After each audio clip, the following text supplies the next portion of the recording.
Hello, my dear students and friends. Good evening to all of you.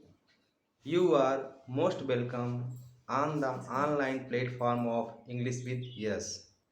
My dear students, हम लोग passive voice के बारे में discuss कर रहे हैं और इस समय जो है एक्टिव वॉइस का जो सबसे महत्वपूर्ण जोन है उसकी हम लोग चर्चा कर रहे हैं। तो बीच में कुछ हमारे स्टूडेंट्स जो है कमेंट किए कि सर जो है वो क्या कहते हैं कि बेसिक से जो है पैसिव वॉइस पढ़ाई जाए। तो चूँकि ये एक महत्वपूर्ण जोन है, इस जोन से जो है क्या होता है एकेडमिक में भी प्रश्न पूछे जाते हैं और कंपटीशन में भी इससे प्रश्न आते हैं। तो ये इसको अच्छे से समझना हमारे लिए बहुत ज़रूरी है। तो आज हम लोग जो है पैसिव वॉइस जो है बेसिक से पढ़ना शुरू करेंगे।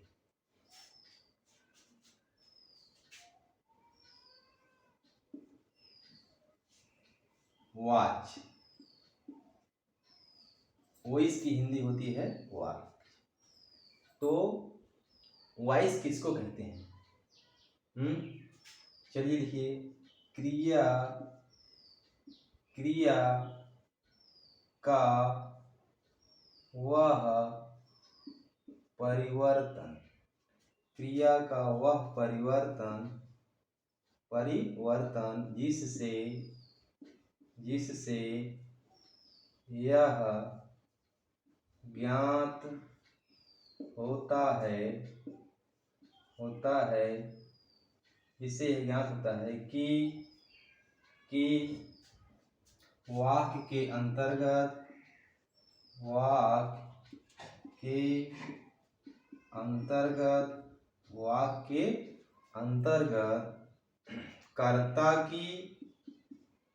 कर्ता की अथवा कर्म की प्रधानता है। कर्ता की अथवा कर्म की प्रधानता है, उस विधि को वाच्य कहते हैं। उस विधि को वाच्य कहते हैं। वाच्य कहते हैं डियर स्टूडेंट्स। मतलब जिस विधि के द्वारा हमें इस चीज़ की जानकारी मिलती है कि जो हमारा दिया गया वाक्य है उसमें जो है कर्ता प्रधान है कि उसमें जो है कर्म प्रधान है। तो इसी विधि को हम क्या कहते हैं? वॉइस कहते हैं। इसी विधि को हम क्या कहते हैं? वाच्य कहते हैं। समझ में आ गया होगा आपको। अब चलिए दूसरी हेडिंग डालते हैं, काइंड्स ऑफ वॉइस। तो वर्ब की फॉर्म के आधार पर काइंड्स जो है दो प्रकार की होती है डियर स्टूडेंट्स। पहली हमारी क्या है? पहली है एक्टिव वॉइस। पहली हमारी क्या है डियर स्टूडेंट्स? Active voice. इसकी हिंदी क्या होती है? इसकी हिंदी होती है कर्तृ वाच्य। क्या होती है? कर्तृ वाच्य। कर्तृ वाच्य किसको कहते हैं? जिन वाक्यों में, लिख लीजिए इसको, जिन वाक्यों में कर्ता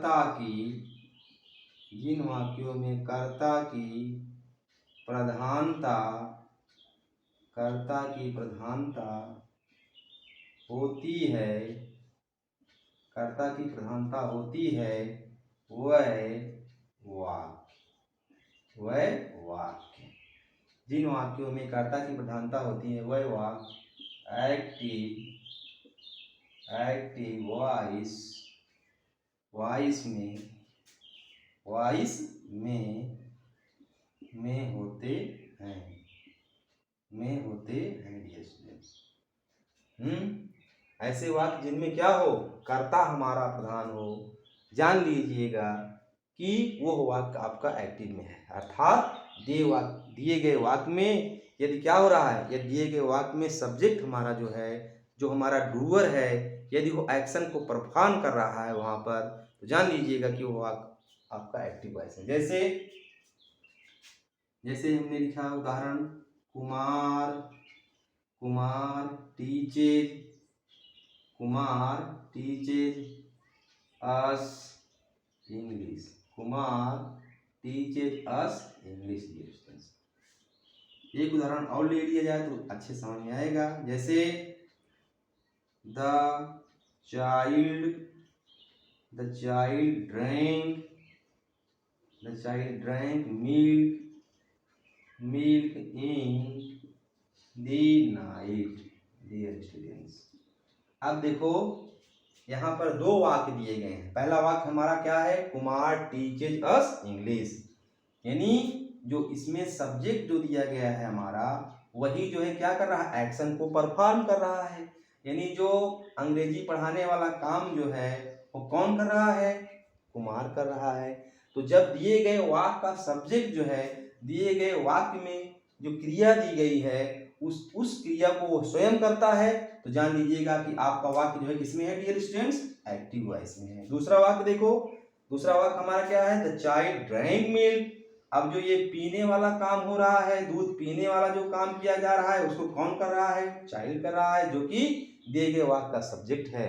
तो अगर दिए गए वाक्य का जो सब्जेक्ट है, जो हमारा डूअर है, अगर वही एक्शन को परफॉर्म कर रहा है, तो जान लीजिएगा कि आपका वाक्य जो है किसमें है डियर स्टूडेंट्स, एक्टिव वॉइस में है।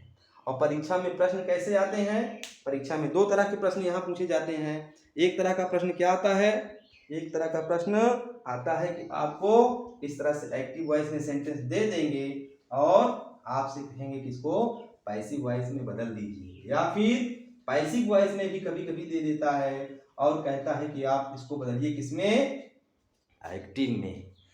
तो दूसरा जो हमारा काम है वो क्या है कि आप कैसे पहचानोगे कि वाक्य जो है किसमें है, वाक्य हमारा जो है डियर स्टूडेंट्स पैसिव में है कि नहीं है, पैसिव में है कि नहीं है। तो हेडिंग डाल लीजिए जल्दी से। हेडिंग हमारी है पैसिव वॉइस। हेडिंग क्या है, पैसिव वॉइस। हेडिंग हमारी है पैसिव वॉइस। पैसिव वॉइस की हिंदी क्या होती है, कर्मवाच्य। कर्मवाच्य। पैसिव वॉइस की हिंदी क्या होती है, कर्मवाच्य। कर्मवाच्य की पहचान क्या है, उसकी क्या डिफिनीशन है, देखिए, जिन वाक्यों में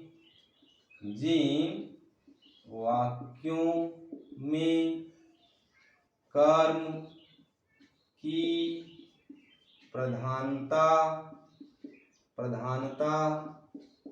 होती है, वह वाक्य पैसिव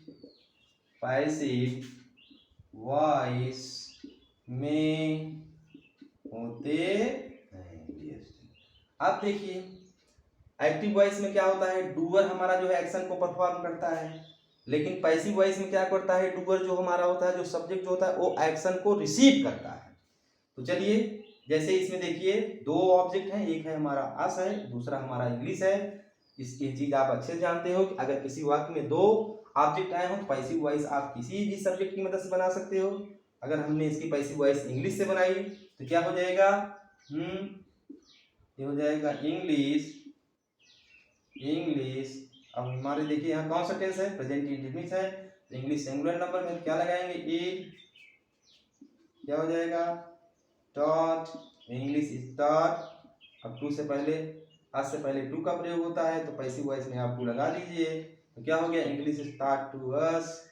उसके बाद क्या लिखेंगे, by Kumar. English is taught to us by Kumar. दूसरा सेंटेंस देखो डियर स्टूडेंट, दूसरा क्या है, दूसरा है the child drank milk in the night. अब देखो इसमें जो हमारा ऑब्जेक्ट क्या है वो है मिल्क। तो जब आप क्या करते हो, पैसिव वॉइस बनाते हो तो क्या करते हो, ऑब्जेक्ट को सब्जेक्ट बना देते हो, तो क्या हो गया, मिल्क। अब ड्रैंक है यहाँ यानी पास्ट इंडेफिनिट टेंस है, तो मिल्क जो है सिंगुलर नंबर में है, इसलिए क्या लगाओगे, वास, मिल्क वास। थर्ड फॉर्म इसका क्या हो जाएगा, ड्रंक। उसके बाद क्या लगाएंगे, बाई। बाई क्यों लगाओगे, क्योंकि अगर डूअर जो है एक्शन को परफॉर्म करता है, यानी जो क्रियाएं जो है क्या होती हैं, एक्शन को दर्शाती हैं, तो जान लीजिए वहाँ आपको बाई लगाना ही पड़ेगा। तो क्या हो गया, milk was drunk by the child in the night, in the night dear students. तो इस तरह से आप क्या कर सकते हैं, इस तरह से आप, अगर आपको कहीं पहचान करनी हो कि हमारा वाक्य जो है क्या है, एक्टिव में है कि पैसिव में है, तो आप इस तरीके से आप उसको पहचान सकते हो। यदि क्या हो रहा है, जो हमारा जो हमारा डूअर जो है वाक्य का, अगर वो क्या कर रहा है, जो क्रिया जो है उसको रिसीव कर रहा है, उसको परफॉर्म नहीं कर रहा है, तो हमारा सेंटेंस जो है किसमें होगा, पैसिव वॉइस में होगा। और यदि डूअर जो है क्रिया को कर रहा है, परफॉर्म कर रहा है, तो हमारा सेंटेंस डियर स्टूडेंट्स किसमें होता है, तब हमारा सेंटेंस जो है एक्टिव वॉइस में होता है।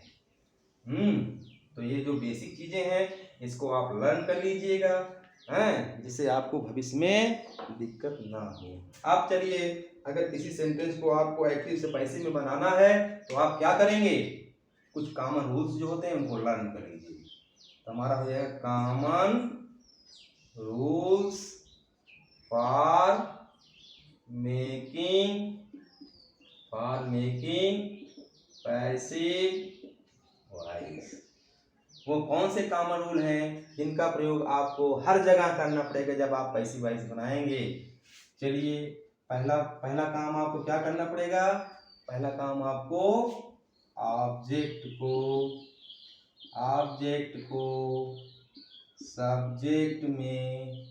सब्जेक्ट में बदल देते हैं।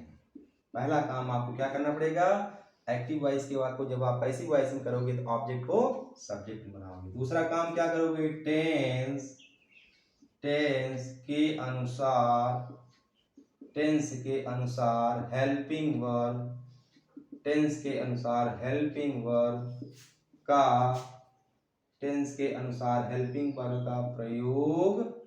प्रयोग करते हैं डियर स्टूडेंट्स।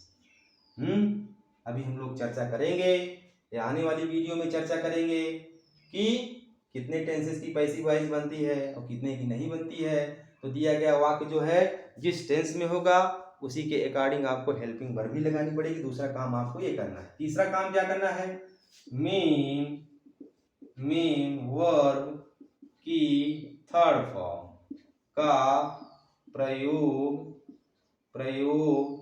करते हैं डियर स्टूडेंट्स। जो मेन वर्ब होगी सदैव उसका आपको क्या करना पड़ेगा, पार्टिसिपल फॉर्म जो है, पास्ट पार्टिसिपल फॉर्म जो है यूज करना पड़ेगा, यानी थर्ड फॉर्म लगाना पड़ेगा। चौथा काम आप क्या करोगे, वर्ब की थर्ड फॉर्म के बाद क्या करेंगे, बाई का प्रयोग करते हैं डियर स्टूडेंट्स। अब एक चीज आप लोगों के दिमाग में आ सकती है कि बाई तो हर जगह यूज नहीं होता है, तो इसको आप याद कर लीजिएगा कि कुछ क्रियाएं ऐसी होती हैं जिनके बाद आपको क्या करना है, बाई नहीं लगाना है, या तो विथ लगाना है, या तो एट लगाना है, या तो टू लगाना है, या फिर इन लगाना है। तो जहां पर आप इन प्रीपोजिशन का प्रयोग करोगे वहां पर बाई नहीं लगेगा, इसको भी याद कर लीजिएगा। पांचवा काम क्या करोगे, पांचवा काम आपको क्या करना है, सब्जेक्ट को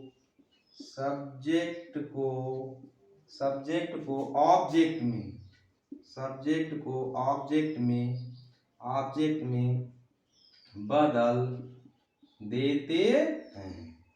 पांचवा काम आपको क्या करना है डियर स्टूडेंट, पांचवा काम आपको क्या करना है कि जो आपका एक्टिव वॉइस का जो सब्जेक्ट होगा पैसिव वॉइस में वो जो है क्या हो जाता है, ऑब्जेक्ट हो जाता है।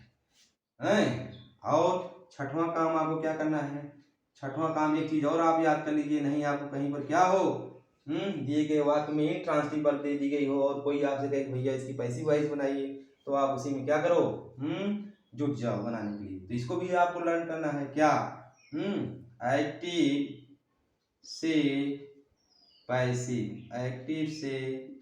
पैसिव वॉइस केवल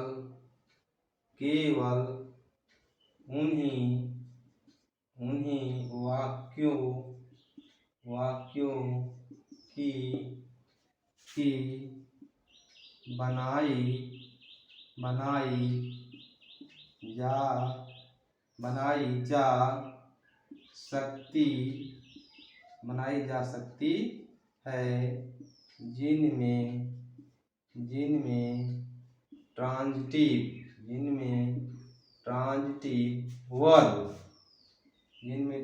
वर्ब एकट में सकारात्मक क्रिया का प्रयोग रहता है। जिन वाक्यों में क्या होगा डियर स्टूडेंट, जिन वाक्यों में ट्रांजिटिव वर्ब का प्रयोग रहेगा, पैसिव वॉइस सिर्फ उन्हीं वाक्यों की बनेगी।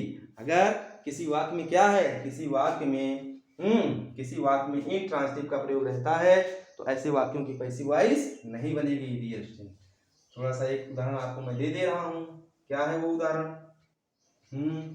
कैसे आप पहचानोगे कि दिए गए वाक्य में क्या है? दिए गए वाक्य में ऑब्जेक्ट है कि नहीं है। जैसे आई लर्न कंप्यूटर, न सी रोट ए लेटर। अब देखो यहाँ पर हमने दो सेंटेंस लिखे। पहले वाले सेंटेंस में क्या है? लर्न जो है आपकी वर्ब है, आई जो है आपका सब्जेक्ट है और कंप्यूटर जो है आपका क्या है? ऑब्जेक्ट है। दूसरे वाले वाक्य में देखो, सी क्या है डियर स्टूडेंट्स? ये सब्जेक्ट है और ये क्या है आपकी? ये है आपकी वर्ब और ये लेटर क्या है जी? ये है आपका ऑब्जेक्ट। तो ऐसे वाक्य जिनमें क्या हो, वर्ब के साथ ऑब्जेक्ट का प्रयोग रहे, जान लीजिएगा पैसिव वॉइस उन्हीं की बनेगी। एक पॉइंट और नोट कर लिया जाए, वो क्या है? अगला पॉइंट अगला पॉइंट हमारा क्या है? अगला पॉइंट है क्या है? जिन वाक्यों में, लिख लीजिए जल्दी से इसको, जिन वाक्यों में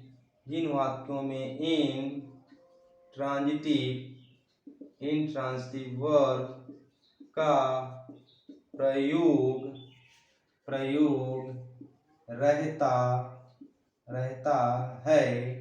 रहता है ऐसे वाक्यों की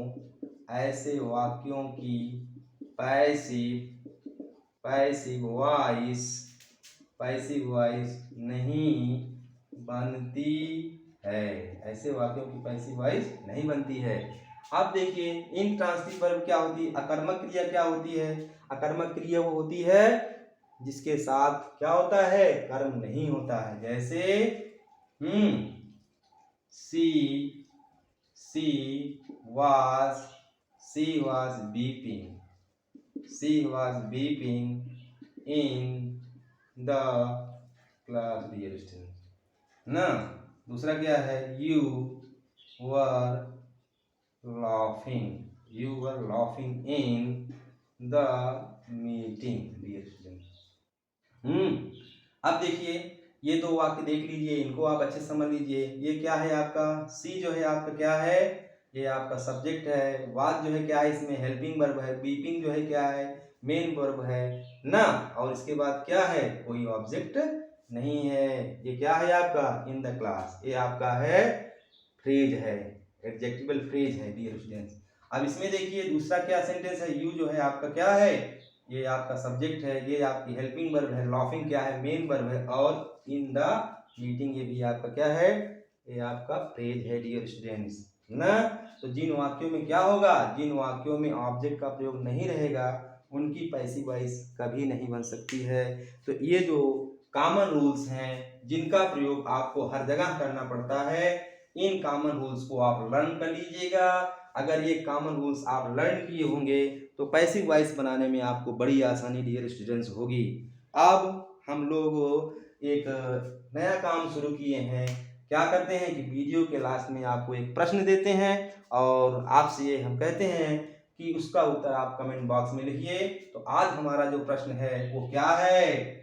ये है डियर स्टूडेंट, हिज फ्लैटरी। जबकि इसका बहुत जमाना है। फ्लैटरी आप अगर करने में एक्सपर्ट हैं तो क्या होगा? आप अपना काम आसानी से निकलवा सकते हैं, लेकिन कुछ लोगों को चापलूसी बिल्कुल पसंद नहीं है। His flattery, this pleased me। अब आपको इसको क्या करना है, इसकी पैसिव वॉइस बनानी है, और पैसिव वॉइस में बना करके इसका उत्तर जो है आप कमेंट बॉक्स में लिखिएगा। जो लोग पहले भेज देंगे हम जानेंगे कि वो लोग जो है अच्छी तैयारी कर रहे हैं। तो डियर स्टूडेंट्स, मैं अब आप लोगों से विदा लेना चाहता हूँ, और आप लोगों से ये अपील करता हूँ कि जितनी भी चीज़ें जो है पढ़ाई जा रही हैं उनको अच्छे से लर्न कर लीजिए। Have a good day. Thanks to all of you.